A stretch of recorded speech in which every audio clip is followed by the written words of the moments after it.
we are absolutely going to keep fighting for this. And that does not mean that it's like, oh, this pain isn't real and that we are not compassionate and understand the terrible position that people are in. At the end of the week, Washington empties out fast.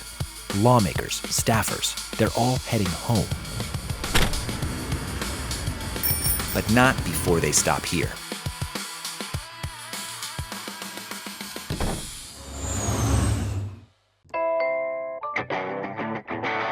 Hey, everybody. Welcome back to the Punchbowl News Townhouse. I'm Anna Palmer with, of course... I am Jake Sherman still. We are on day 30 of the government shutdown. There's no resolution in sight to this crisis. We keep writing that every single morning on Punchbowl News AM. And the House has now been out, Jake, for 41 days. 41 days. Also a great Dave Matthews song for number 41. Just making that note.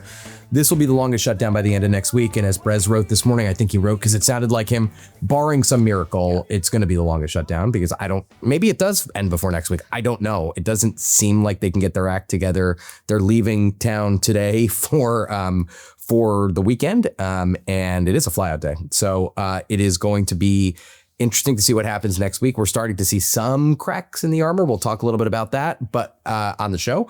So I am shocked. I continue to be shocked by the shutdown. We have Katherine Clark on this morning, the Democrat from Massachusetts in House leadership. We're going to be talking, obviously, shutdown, but redistricting as well, and about just the Democratic strategy. Are they entrenched and continuing to hold strong, or are we starting to see some of the fissures that we are, I think, starting to see in the Senate? That's right. And much discussed. We'll break that all down with Geoff Bennett of the PBS NewsHour. Also, Julie Tsirkin of NBC News. Two people who have, Anna, been longtime figures on Capitol Hill. Some of them have moved on to other things, but we don't fault them if they want to leave the entire beat to us. They come back to the Punchbowl News Townhouse for conversations like this. But before we get started, a quick word from our presenting sponsor, Meta. Meta is partnering with local communities across America to drive economic progress and support jobs. In places like Los Lunas, New Mexico, supporting a family once meant working out of town. Today, Meta is building the infrastructure powering America's future right in their hometowns, helping people find work close to home and spend more time with family. Because American progress starts with people. House Minority Whip Katherine Clark. Welcome to the Punchbowl News Townhouse. It is so nice to be here. The fan townhouse. Thank you for having me. You brought Clark chocolates, which I guess have been taken from us, but this is a Halloween treat for Punchbowl News. That's right. We're all treat, no trick. Oh, I like that. All right. You are the second ranking Democrat in the House, now serving your 7th term representing Massachusetts' 5th district. And you've been the whip, the Democrats' vote counter since 2023. Yes. And you've been front and center as Democrats navigate what's now day 30 of this shutdown. And as we said in the newsletter this morning, what will be by the end of next week, pending some miracle, the longest shutdown in American history, which is remarkable. Well, we want to get right to it. In an interview with Fox News last week, you said shutdowns are terrible. Of course, there will be families that are going to suffer. We take that responsibility very seriously, but it is one of the few leverage times we have. Republicans have seized on this, saying that Democrats are indifferent to the pain people are feeling. Is this just an acknowledgement of you saying the quiet part out loud? Because yes, this is truly one of the only points of leverage you have, and people are suffering. Let's talk about this, because the Republicans' use of this is part distraction, part pathetic, and 100% BS. Well, you did say it. You want to take a clip out of context? The words were there. But let's talk about what I have said over and over and what has been the Democratic message. Come to the table.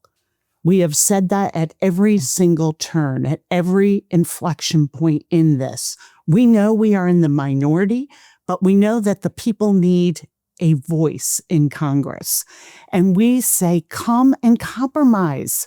This shouldn't be an ugly word for the Republicans. Come and meet us. Open government. We hoped they would never shut it down, but they made a very conscious choice to not come and work with us on avoiding this healthcare crisis they have created for the American people, and instead decided to leave town and never come to the table, never even begin to extend themselves to meeting with us. And when we have a president who has met more with the leader of China than with Hakeem Jeffries, we are in an appalling place. And what we are hearing from across the country is that the American people are feeling this healthcare crisis they have created. And the urgency around Saturday's deadline, where the marketplace for the ACA opens and people are seeing a 30% rise in premium, but what they will have to pay is going to go up double, triple, quadruple, especially in states that have not expanded Medicaid. So this is hitting Republicans' home states hardest. And the idea that the response from House Republicans is to not come to Congress, to not even try to work for the American people, is such a betrayal and such a dismissal of what's happening in people's lives and the real affordability crisis that they have added onto with this healthcare crisis. Let's double click here. 40-something million people are not getting SNAP starting November 1st. Air traffic controllers are not getting paid. Federal workers are not getting paid. There's definitely a give and take here. I mean, when is the pain not worth it for Democrats? Well, I am so glad you brought up SNAP, because once again, this is a glimpse into the absolute cruelty and using people, federal workers, using SNAP recipients as a political weapon. What they are saying is we have almost $6 billion in a contingency fund that is meant for this purpose, and we are choosing not to spend it. They also have other funds that they can tap at USDA, up to $23 billion. They could fund this tomorrow. They are making a calculated choice to say to hungry people, that is mainly kids, seniors, veterans, and disabled people in this country, we're not even going to give you the $6 a day we give you to get by and have something you can feed your children and your families, in order to somehow use this as a weapon. You know, when Mike Johnson stands up and says the pain level is going to 10, and he holds all the levers not to do this, we have never had a lapse in SNAP in any shutdown. This is just a window into the cruelty. And at the same time, there's this split screen.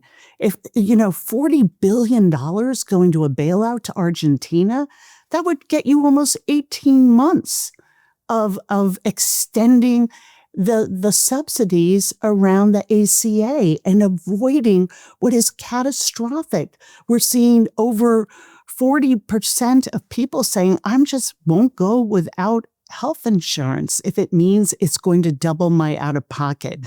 They are making a calculated choice, and they are silent when they have this administration saying, we're going to use this shutdown to fire even more people, to threaten to not pay people who are entitled to back pay once this is over. And to put the kicker on it, House Republicans, we're not even coming to Congress. You guys can figure this out. As the clock runs out, we've been pretty on clear their that own we think CR. that's a political a misstep. I can't believe they've given you guys that talking point. I understand where he's coming from. It is a talking point, but it's so irresponsible to their positions. They're in the majority. That is the Speaker of the House in succession to the president saying, our choice not to come to work. It is outrageous. Let me ask you this in a different way. I mean, you guys had polling this morning in caucus that said 2-1 people prefer fighting for healthcare than reopening the government, I think was the stat that you guys got in caucus this morning. So it seems like, to Anna's question, the pain is there. There's no question about it. It seems like you guys want to keep fighting for this. We are absolutely going to keep fighting for this. And that does not mean that it's like, oh, this pain isn't real, and that we are not compassionate and understand the terrible position that people are in. Shutdowns are terrible. And we wish that they had come to the table with us and avoided this. When you control the House, the Senate, and the presidency, you have that power. And their absolute refusal and keep going back to talking points that are based on complete misinformation. They keep coming back to, oh, this is really about giving undocumented immigrants, benefits. That's what this fight's about. It's because they know their agenda of taking away health care, using it. We had to rush back in July to make sure that we made permanent those billionaire tax breaks and take away health care from people and make a $183 billion cut in SNAP. But you can't show up to negotiate with us? I mean, we have a pretty great track record as Democrats. When the CRs have been on the line, 7 times we've come together in the last 2 years and provided the votes to make sure that those CRs get over the line. Not because we loved everything in them, but because we're willing to compromise, and it should be bipartisan. This absolute stiff arm they're giving us is truly saying to the American people, we don't care. We don't care. But we are hearing from some American people. I mean, let's talk about unions. There have been a stalwart, as a group, a stalwart of the Democratic coalition for decades. The AFGE said, you guys have made your point. It's now time to pass a clean CR. The Air Traffic Controllers Union is saying something similar. We're starting to see the impact at airports across the country. How much does that factor into your consideration? Yeah, I mean, listen, we are in this fight for the American people, and this fight is specifically about healthcare. But who has paid the cost of this administration and who is being impacted most directly? It's federal workers. Like I said, the Republicans have stood aside in silence as 200,000 people lost their jobs. They stand aside in silence when, the OMB director is saying, we're going to use this shutdown to fire more people, to not pay people who are entitled to back pay, that we're going to close programs we like, we're going to fund those we don't. The other way around.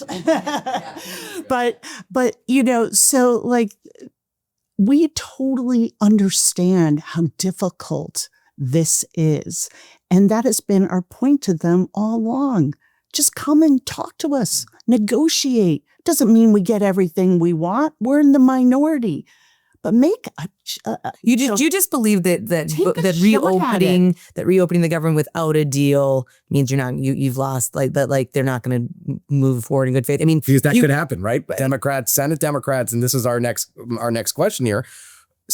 Last night, Senate Democrats ran a hotline. They ran basically a bed check, for lack of a better term, to make sure people were comfortable with a large appropriations package for 2026 that included a bunch of bills. Individual spending bills. This wouldn't end the shutdown, right? Because they need to pass the CR to keep the government open. But if you talk to Senate Democrats, Senate Republicans, the White House, they think this is movement. They think that Senate Democrats are getting ready to, Jackie Rosen yesterday said, do a working group and get the government open and give us a vote and we'll work on it afterwards. I mean, is that still an anathema to you guys? Is that still a hard no that you're not going to open you guys, I guess, don't have the choice anymore because you guys have the House has passed the CR, but Senate Democrats should not open the government without concrete language on Obamacare. Is that still your view? Yeah, I mean, Senate Democrats and House Democrats are aligned in this. Come to us and negotiate. I am glad there are some conversations going on in the Senate. I hope that maybe that would inspire House Republicans to come back to Washington and actually sit down with us, sit down and start to negotiate. So having conversations about how we end this shutdown as soon as possible and deliver some relief on healthcare to the American people, that has been our theme in unity with the Senate Democrats this entire time. We were hoping we could prevent a shutdown and prevent what we are seeing happen to healthcare premiums and rising costs for people. They are feeling this pain. We have 60% of American families, 60% of households are saying they cannot afford the basics. And the Republican response is, we're going to take your healthcare away. We're going to make it almost impossible for you to purchase. And then as the kicker, because we took Medicaid away, we're going to see hospital closures that we're already watching. And then with the tariff policy, people are seeing the cost of groceries go up. We're seeing electrical bills go up, utility bills go up. And so the response from the House Republicans, I hope they are inspired that there's some conversation going on in the Senate. We would love to be here. We are here. We will vote on this tomorrow. Come and make a compromise with us on behalf of the American people who are not making it. So you've kind of made the argument. We're going to switch quickly to politics because we run out of time. We could keep talking all day here and go deeper on this. But I do think, you basically made all of the policy, kind of areas and the arguments for Democrats to feel like they should feel good going into the midterms. But it seems like you guys are hitting a snag in your redistricting push. Yes, there was success in California. We'll put that aside. But Illinois is cool to redistricting. Maryland has ruled it out. Do you think Democrats waited too long to get started on this? I think that Democrats responded very quickly when Republicans, who are looking at the same polling we're looking at, just before going into August recess, there was the rebrand of the big, beautiful bill. Message is always the problem, right? Because they know it is a stinker. And it is a betrayal of families that aren't already making it. And that's what the midterms are going to be about.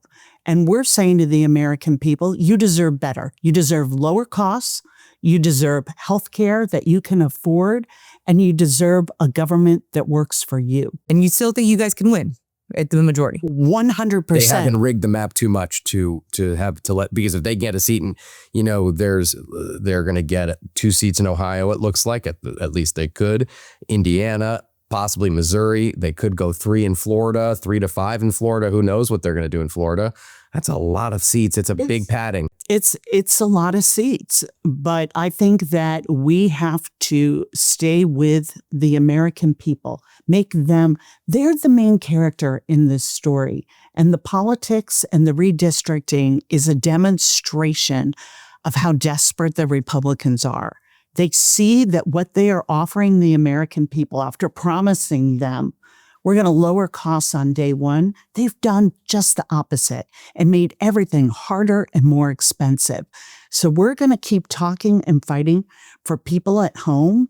And if their response is, we're not even coming to work, we are not even going to be your representative that you voted us to be, that is not a way to win the midterms. So no wonder they're trying to change the maps to build it in.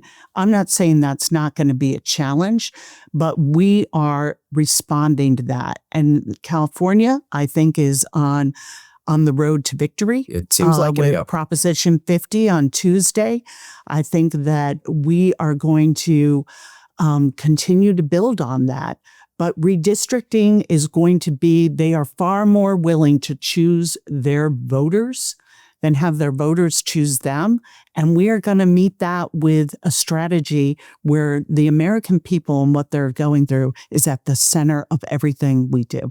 We're going to quickly get to the lightning round, but before we do, I want you to put your leadership hat on. Being in leadership sometimes means you're forced to have difficult conversations with your fellow members. Is that what you do with me? That's a conversation for another day. Exactly. But seriously, Eleanor Holmes Norton, I want to talk about her. She's 88 years old. Reports say she has a legal conservator. She's clearly slowed down. I mean, I think everybody would say that. Less coherent on the Hill. At what point, I know leadership and everyone said it's in her own time, she should make a choice. But what point does leadership say she's not representing, she shouldn't be in this position anymore? Is it time? Listen, I think this with Eleanor Holmes Norton and with any member of the caucus. You're right. As whip, I have a lot of difficult conversations with a lot of people about things. When it comes to running for office and who a district decides to send, those are conversations that involve that member, their families, and their supporters. And I think that she will make a decision based on that. Can And she then represent the district even now? that is going to be the choice of the voters. That is a choice of my voters on me, and that is going to be a choice of the voters of Washington, D.C. Lightning round, I guess. All right. Speaking of your voters, Seth Moulton is running against Ed Markey. Is that have you weighed in that race? I have endorsed Ed Markey. Okay, so you are with Ed Markey. Very interesting. Anna, go ahead. All right. Describe this Congress in one word. Oh, boy. Chaotic. There you go. I like that. If you had the gavel today, your team had the gavel today, what is the first thing Democrats would do? The first thing we would do is work on healthcare, restoring the funding that we need, but also making healthcare driving down the costs. Healthcare wasn't working for people when Donald Trump took office. And so we have to acknowledge that and make sure that we are doing everything we can to expand the ability of people to afford it, to be able to get it when they need it, and to be able to get it where they live. And so that would be one of our top priorities. But it's hard to choose because voting rights is right in there. So All right. We are going to leave it there. Thank you so much for joining us today. We really appreciate it. this was great. Thank you for having me. Meta is partnering with local communities across America to drive economic progress and support jobs. In places like Los Lunas, New Mexico, supporting a family once meant working out of town, missing birthdays or ball games. Today, Meta is building the infrastructure powering America's future right in their hometowns, helping people find work close to home and spend more time with family. The company's $600 billion commitment in the U.S. through 2028 is helping communities like Los Lunas thrive, creating new opportunities and strengthening local economies, because American progress starts with people. All right, Jake, we are lucky to be joined today by NBC News' Julie Tsirkin with a brand new title, now covering both the White House and our favorite Congress. For NBC News as a correspondent, welcome, Julie. And we also have a dear friend, Geoff Bennett, our friend and the co-anchor of PBS NewsHour. Thank you both for taking the time today. Of course. Thanks for having us. Two former Hill people who have gone on, well, Julie hasn't left us totally, but have gone on to bigger and better things. But it's okay. We'll keep it. We're still here. It's so thank you. We've never seen the change. Yeah. The Hill beat is the best beat. Thank you. Agree. We're cutting that and we're going to put that all over social. Go ahead, Anna. You can kick us All right. off. So we just had a wide-ranging conversation with Katherine Clark. I thought really interesting in terms of kind of sticking to the talking points of what Democrats are. Pretty confident. Geoff, what was your biggest takeaway?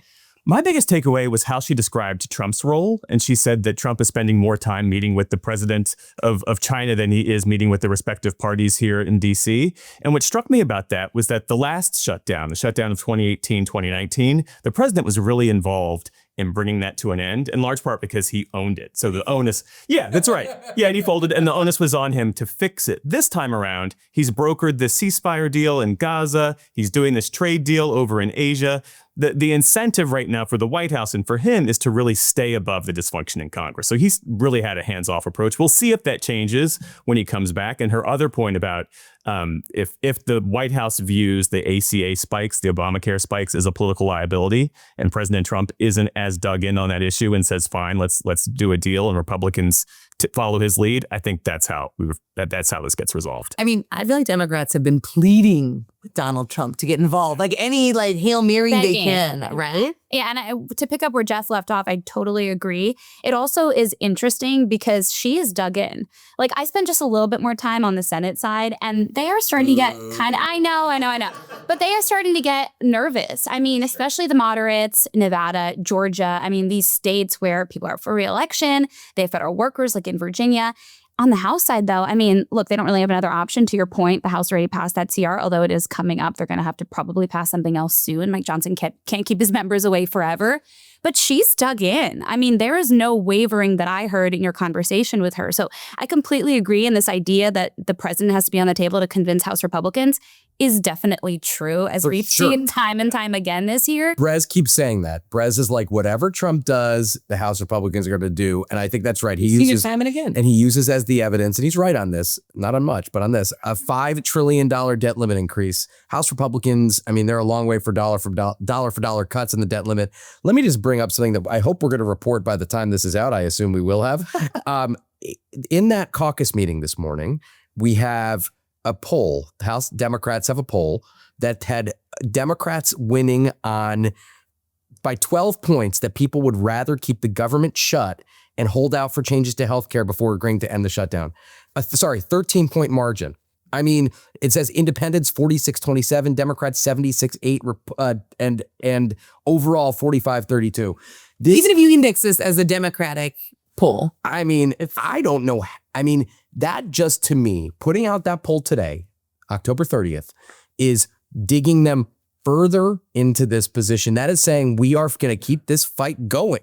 That's extraordinary. Because what it says is that Democrats want the fight, but Democrats also need to be seen fighting. Yeah. The question, though, I have is what happens after November 1st when, the SNAP funding dries up, when Head Start funding starts to dry up, when the lines get longer at the airports and we get air traffic controller sick outs. So far, for the most part, unless people have been directly affected by this shutdown, it has been met with indifference. That changes next week and the days Also, the that follow. election. I mean, I'm covering New Jersey next week, and I think it's the X factor, no matter how much both sides are downplaying it. In New Jersey, the Gateway Tunnel project, I mean, you have a lot of commuters going into New York. So when you talk about federal workers, okay, they're already being impacted, and we'll talk about that more, I'm sure. But to Geoff's point, I mean, people haven't missed their checks yet, right? Even federal workers, troops still got paid. So when this becomes a practical reality for people, and we'll see the results in Jersey and Virginia, I think maybe that poll's important, but I do think maybe we'll start to see some softening. And I do think, I mean, what you brought up earlier, Julie, I think is important, which is like the House is solidified. They've always been, I mean, Hakeem Jeffries, I mean, they are unified in the need to fight for this. I think the Senate, you are really starting to see some of these moderates say like a working group could be enough, or a pathway to a negotiation.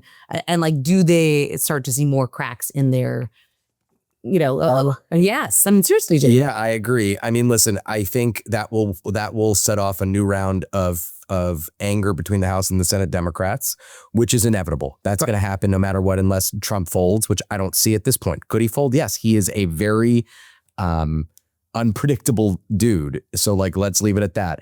To Julie's point, the big problem is Democrats are favored in New Jersey and in Virginia. So Democrats are going to take away from this election that they should keep fighting. But the margin's going to matter, right? Like if Mikey Sherrill wins by 3 points or 2 points or narrowly, I don't know what the margin. I think the poll there's one poll this morning that are up by 1. So I don't know what to think of it. Really tight. Then Republicans are going to feel invigorated. Democrats are going to feel invigorated by the fact that she won. So nothing changes. So nothing changes. It's Groundhog's Day once again. It's for them, right? The Latino community, the Black voters. I mean, these communities who have peeled off to some extent for Republicans, those are going to matter too. It's not just did they win, but who voted for them. New Jersey is shifting, though. Your home state, it is shifting. It is shifting. Thank you for knowing that. It is in a major way. New Jersey's my home state too. South Jersey. Is it? Well, Not mine. Yeah. okay. Yeah. Big picture that we are living in the upside down. We're Democrats. The party that says government can work is now the party that says we're going to shut it down. Why she thought they were going to first. I thought for sure that they would blink. You're not alone. Republican leadership in the House and Senate totally thought Democrats would fold, especially try 12, 13. They would peel off more. It hasn't worked. All right, we are going to shift to one of my favorite features. That's Not Gonna Fly, where we go around in the news and each of us kind of talk about one thing that has been happening that we don't think is gonna fly. Geoff. Here's what's not going to fly. Daylight savings time is not going to fly. It is a system that was started a century ago for the benefit of factory workers and farm workers. It no longer serves us.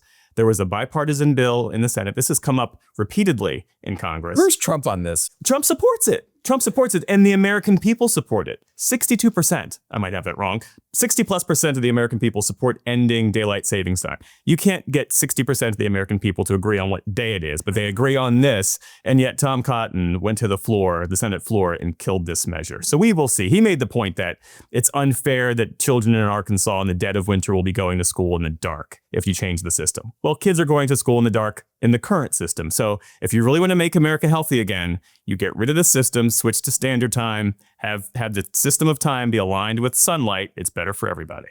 All right. How do I'm you feel making a about that? very capable. I feel like we start work in the dark every day. Yeah, so, that's right. you know, Time is a construct.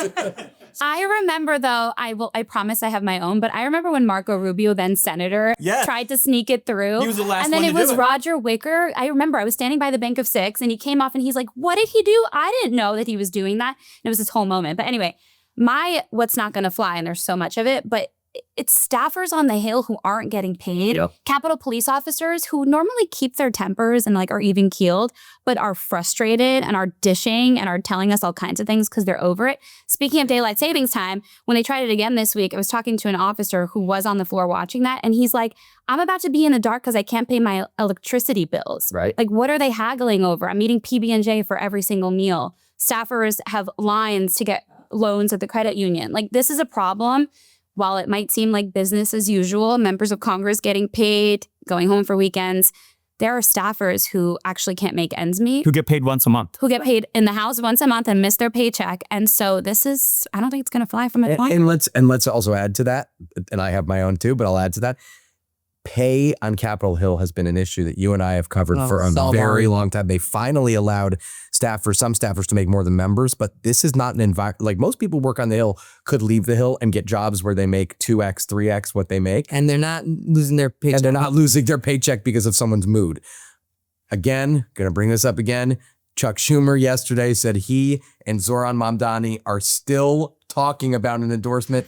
Bro, what are you talking about? Is there a universe in which Schumer could endorse him after he potentially wins? I mean, it's like, I was with you all along. That's what he's waiting for at this point. That's What else right, could it yeah. be? We must say Hakeem Jeffries did endorse him At the 11th hour. at the 11th hour before early voting, which is when he said he was going to make his view known. But I'll tell you what, House Republicans, we did the top of our midday edition yesterday. They are making Mamdani the centerpiece of everything. Yeah. Every single talking point. They think Mamdani is responsible for the sun rising in the morning. I mean, this is what you're going to see until the end of 2026, especially in those competitive races.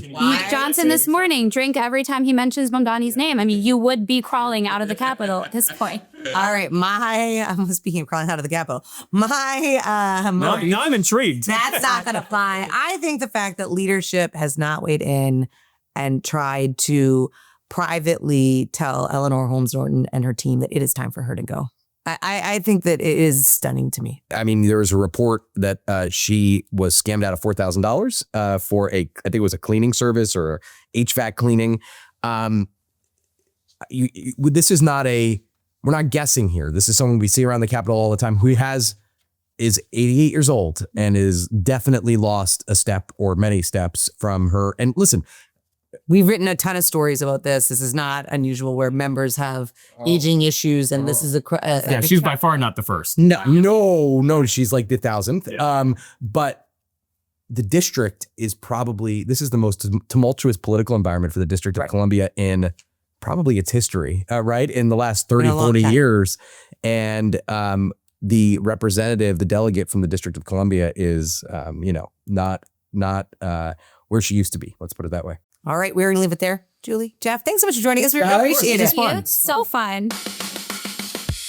All right, Jake, what a show. Katherine Clark, lots to talk about, the panel. But one of the things that I know we are really focused on that we didn't get to spend a ton of time on was redistricting. Oh, my goodness. And I got to give a shout out to Allie Mutnick, who is a birthday girl today. Yes, happy birthday, Allie.